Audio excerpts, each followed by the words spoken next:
बऱ्याचदा आपण आपल्या कम्फर्ट झोनमधून बाहेर पडायला तयार नसतो.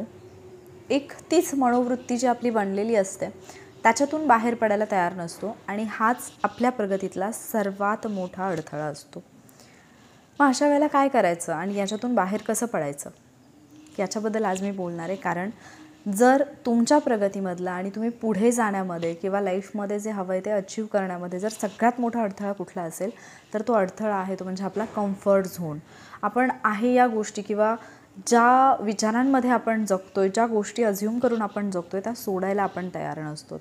आणि बऱ्याचदा आपल्याला असं वाटत असतं की ही गोष्ट अशी नसेल तर माझं आयुष्य इथेच थांबेल.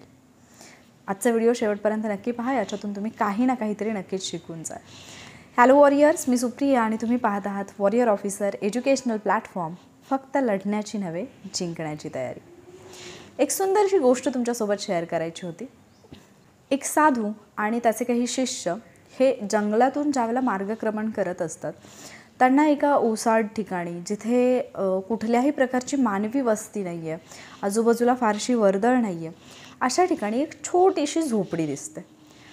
आणि मग ज्यावेळेला ते त्या झोपडीमध्ये कोण राहते हे पाहायला जातात तेव्हा त्यांच्या लक्षात येतं की तिथे एक कुटुंब राहत असतं.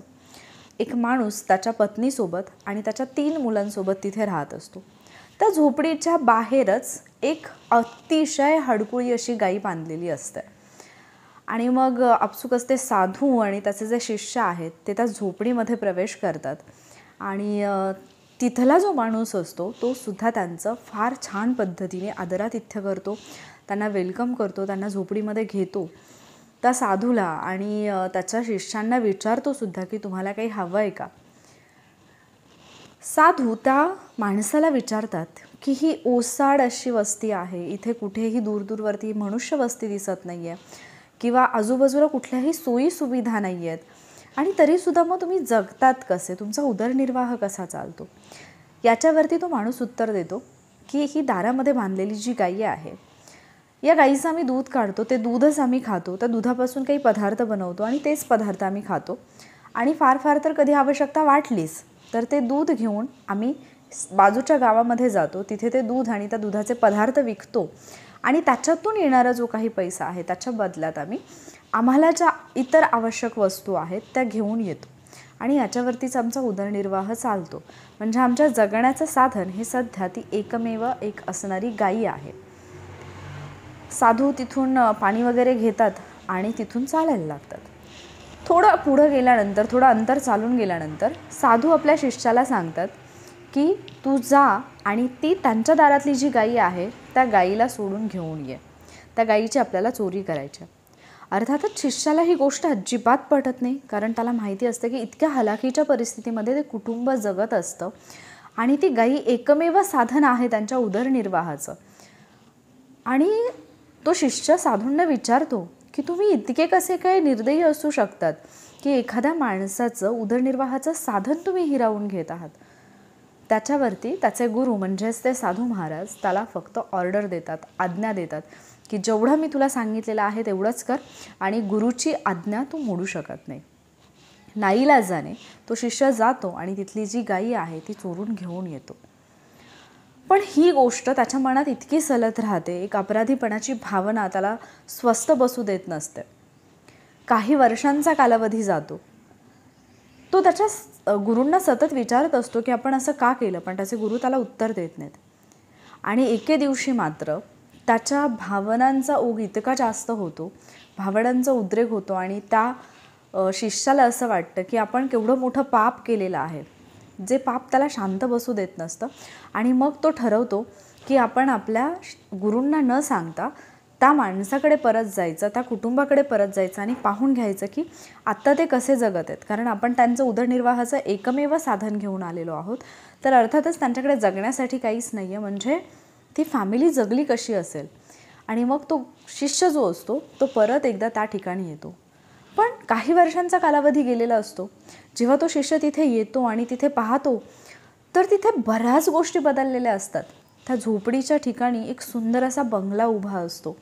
समोरच खूप छान असं गार्डन असतं. त्या गार्डनमध्ये इतर काही प्राणी असतात आणि आजूबाजूला सुद्धा त्याला खूप सगळी झाडं वगैरे पाहायला मिळतात. एक मोठं गॅरेजसुद्धा त्याला तिथे पाहायला मिळतं. आणि मग हे सगळं पाहिल्यानंतर त्याला काळजी वाटते की ते कुटुंब कुठे गेलं असेल. तेवढ्यात त्याची नजर तिथेच उभ्या असणाऱ्या काम करणाऱ्या 3 टीनेजर मुलांकडे जाते. मग आता तो विचारायला जातो की इथे एक अशी फॅमिली राहत होती, ती कुठे गेली म्हणून. आणि मग तेवढ्यात ते एक दाम्पत्य त्याला दिसतं आणि त्या शिष्याच्या लक्षात येतं की हेच ते कुटुंब आहे ज्यांना आपण काही वर्षापूर्वी भेटलेलो होतो. आणि मग तो शिष्य सांगतो त्या माणसाला की आम्ही काही वर्षांपूर्वी इथे आलो होतो, त्यावेळेला इथे काहीच नव्हतं, तुमची फक्त एक झोपडी होती आणि एक खडकुळी गाय तुमच्या दारात होती, आणि हे इतकं सगळं कसं काय बदललं. त्याच्यावरती तो माणूस उत्तर देतो की ज्या दिवशी तुम्ही इथून येऊन गेलात त्याच दिवशी आमची गाई चोरीला गेली, आणि गाई चोरीला गेल्यामुळे दुसऱ्या दिवशी आम्हाला कळेच ना की आता आपल्याला जगण्यासाठी काय करायला पाहिजे. आणि हळूहळू आम्हाला आमच्यातले ते स्किल्स, आमच्यातली ती कला समजायला लागली की ज्याच्याबद्दल आम्ही कधी विचारच केला नव्हता. आणि मग आम्ही हळूहळू इतर कामं करायला लागलो आणि त्याच्यातून आम्ही पैसे कमावले आणि आज आम्ही इतक्या छान अशा घरामध्ये राहतोय, एक सुखी समाधानी आनंदी आयुष्य जगतोय. त्या शिष्याला आपल्या गुरूंनी असं का करायला सांगितलं या प्रश्नाचं उत्तर मिळालं आणि जो गिल्ट, जी अपराधीपणाची भावना त्याच्या मनात होती ती सुद्धा निघून गेली.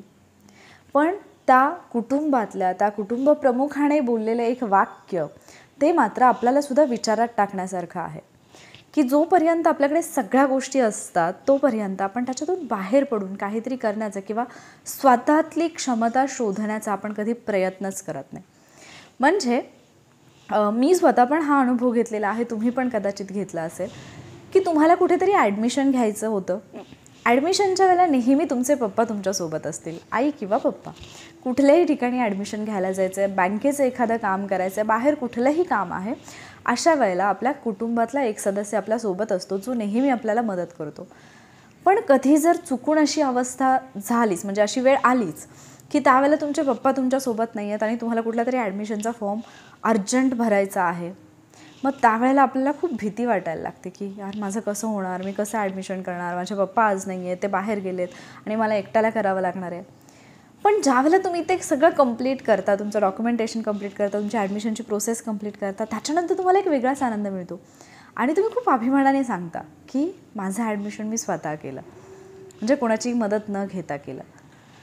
आपण जोपर्यंत दुसऱ्यावरती डिपेंडंट आहोत, जोपर्यंत अवलंबून राहतोय ना, तोपर्यंत आपल्याला सतत असं वाटत राहतं की हे काम मी करूच शकणार नाही, हे मला कधीच जमणार नाही. आणि मग होतं असं की आपण लुळे बनत जातो. आपल्याला असं आपल्यातली असणारी क्षमता, आपण काय करू शकतो, आपल्याकडे कुठल्या गोष्टी आहेत याची जाणीव आपल्याला होतच नाही. त्या गोष्टी तशाच राहून जातात. म्हणून कधीकधी आपण कम्फर्ट झोनमधून बाहेर पडणं, स्वतःवरती जबाबदारी घेणं, एकट्याने काही गोष्टी करणं, ॲटलिस्ट त्याचा प्रयत्न करणं हे सुद्धा आवश्यक असतं. म्हणजे घरामध्ये एखादं काम करताना जे नेहमी तुम्हाला घरातल्या कुठल्या तरी माणसाच्या मदतीची गरज असते, पण एखाद्या दिवशी ती व्यक्ती नसेल आणि त्यावेळेला इमर्जन्सी आली तर काय, त्यावेळेला आपण आपली सगळी शक्ती पणाला लावतो आणि ते काम करतो. म्हणजे अगदी मागच्या आठवड्यातलं उदाहरण द्यायचं म्हटलं तर मला आठवतं की घरातला सिलेंडर संपला, तर तो सिलेंडर म्हणजे रिकामा सिलेंडर बाहेर नेऊन ठेवायचा होता आणि भरलेला सिलेंडर आतमध्ये आणायचा होता. घरामध्ये दुसरं कोणी नव्हतं. माझ्या बहिणीची मुलगी जी 10वीला आहे तिने तो सिलेंडर सहज उचलला आणि आणून ठेवला. सहज इन द सेन्स सहज उचलला नसेल, बट मला असं वाटलं की आपण किती असा विचार करतो ना की सिलेंडरसारखी जड गोष्ट आहे, ओझं आहे, तर त्याच्यासाठी कोणीतरी घरामध्ये पुरुष पाहिजे की जो आणून ठेवेल. पण आपल्याला डिपेंडंट राहायची सवय लागते, आपल्याला आपल्यातली स्ट्रेंथ कळतच नाही. खूप सगळे व्हिडिओज येतात, छोट्या छोट्या रील्स येतात ना, तर पाहिल्यानंतर पण रियालिटी लक्षात येते की ज्यावेळेला घरामध्ये कोणीतरी पुरुष आहे त्यावेळेला आपल्याला अवजड वस्तू उचलायच्या आहेत किंवा एखादं असं काम करायचं आहे जिथे थोडी जास्त स्ट्रेंथ आवश्यक आहे, तर ते आपण करू जरी शकत असू तरीसुद्धा आपण तिथे हेल्प मागतोच. आणि ज्यावेळेला कोणीच नसेल आणि ते काम करायची गरज पडली तर तिथे मात्र आपण आपली सगळी ताकद पणाला लावतो आणि ते आपल्याला जमतं सुद्धा. मग प्रत्येक वेळी डिपेंडंट का राहायचं? याचा अर्थ असा नाही की बिलकुलच कोणाची मदत घ्यायची नाही, बट आयुष्यात ज्यावेळेला तुम्हाला काहीतरी अचीव करायचं असतं, तुम्हाला कुठल्या तरी ध्येयापर्यंत पोहोचायचं असतं, तुमच्या स्वप्नापर्यंत पोहोचायचं असतं, त्यावेळेला कुठली तरी एक हडकुळी गाय असते जी आपल्या सगळ्या गरजा भागवते, म्हणून आपण कधी तिथंपर्यंत पोहोचण्याचा विचार करत नाही किंवा आपल्या लाईफमध्ये त्या ध्येयाची आवश्यकता आहे असा आपण विचारही करत नाही. म्हणून ती हडकुळी गाय जी आहे ती दुसऱ्या कोणी चोरून नेऊ न नेऊ, पण तुम्ही तिला तुमच्या आयुष्यातून गायब करा. कारण ज्यावेळेला तुम्ही तिला तुमच्या आयुष्यातून गायब कराल, म्हणजे ते एक रिझन तुम्ही काढून टाकाल, तुम्ही कम्फर्ट झोनच्या बाहेर याल, त्यावेळेला तुम्हाला गोष्टी जमायला लागतील, त्यावेळेला तुम्हाला तुमची स्ट्रेंथ कळायला लागेल आणि त्यावेळेला तुम्ही अशा गोष्टी करायला लागाल ज्या गोष्टी करण्याबद्दल कदाचित तुम्ही कधी विचारच केला नसेल की मी सुद्धा हे करू शकेल. आणि जसं मी नेहमी म्हणते, जमेल न जमेल तो पुढचा प्रश्न आहे. ट्राय करायला काय हरकत आहे? आपण प्रयत्नच करायचे नाहीत आणि मला जमतच नाही असं म्हणायचं तर हे चुकीचं होतं आहे. मी मागच्या व्हिडिओमध्ये एक उदाहरण पण तुम्हाला दिलं होतं की एका आजीबाईंना एक प्रश्न विचारण्यात आला की तुम्हाला पियानो वाजवता येतो का? त्याच्यावरती त्यांनी उत्तर दिलं की नाही. मग का वाजवता येत नाही? त्यांनी जेव्हा विचार केला की आपल्याला पियानो का वाजवता येत नाही, त्याचं उत्तर हे होतं कारण मी कधी प्रयत्नच केलेला नाही आहे पियानो शिकण्याचा.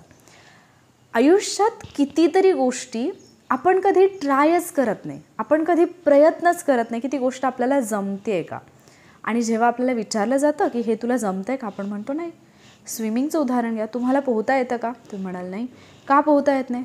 आपण कधी पाण्यात उतरलोच नाही, आपण कधी शिकलोच नाही, आपण कधी प्रयत्नच नाही केला. मग जर एखाद्या गोष्टीचा आपण कधी प्रयत्नच नाही केला तर ती गोष्ट आपल्याला कशी जमेल? त्यामुळे आयुष्य एकच आहे, एकदाच मिळतं. ॲटलिस्ट ट्राय तरी करून पहा. जमेल न जमेल, आपण यशस्वी होऊ अपयशी होऊ हा पुढचा प्रश्न आहे, हा पुढचा टप्पा आहे. पण ही खंत घेऊन जगू नका, ही खंत घेऊन मरू नका की मी ट्रायच नाही केलं. So at least give it a try. आजचा हा विचार तुम्हाला आवडला असेल, हा व्हिडिओ तुम्हाला आवडला असेल, ही स्टोरी तुम्हाला आवडली असेल याची मला खात्री आहे. कारण जेव्हा मी ती वाचली मला खूप आवडली आणि न राहून मी तुमच्यासोबत शेअर केली. जर तुम्हाला हा व्हिडिओ आवडला असेल, आजचा विचार आवडला असेल तर व्हिडिओला लाईक आणि शेअर करायला विसरू नका. त्यासोबतच तुम्ही कधी तुमच्या कम्फर्ट झोनमधून बाहेर येऊन एखादी गोष्ट केली आहे का आणि ती केल्यानंतर तुम्हाला असा आनंद झाला आहे का, अरे यार मी तर करून दाखवलं, म्हणजे मला वाटत होतं नाही जमणार पण मी करून दाखवलं, तर ती गोष्ट नक्की माझ्यासोबत शेअर करा कमेंट बॉक्समध्ये. आणि असेच व्हिडिओज मी तुमच्यासाठी घेऊन येत असते. जर तुम्हाला हे व्हिडिओज आवडत असतील तर आपल्या चॅनलला सबस्क्राईब नक्की करा. लवकरच भेटूयात पुढच्या व्हिडिओमध्ये. थँक्यू.